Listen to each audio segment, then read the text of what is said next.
আজ 25 তারিখ থেকে আজকে এই তারিখ পর্যন্ত রাস্তায় রাস্তায় ঘুরতেছি।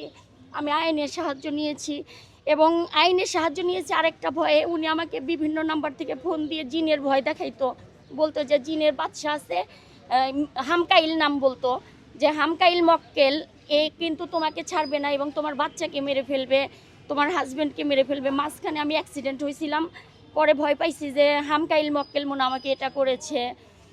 সেই জন্য আমি ভয়ে কিছুদিন থেমেছিলাম। তারপরে আমি এখানে এসে অভিযোগ দেই।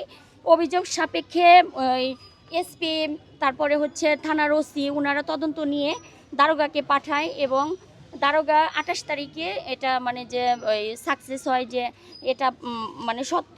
তারপরে আসামিকে ধরে আনার পরে এখন এই যে অবস্থা। তো উনি এরকম শুধু আমাকে না, বিভিন্ন মানুষকে এরকম প্রতারিত করেছে।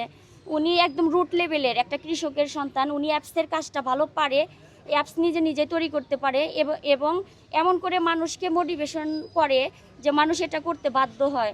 আমি একটা ট্রেনার মানুষ হয়ে এত ভুল করেছি যে উনার কি পরিমাণ আমাকে কথা বলেছে, যে আমার ব্রেন ওয়াশ করেছে, যে আমি নিজেই 100 গ্রাহককে করাইছি।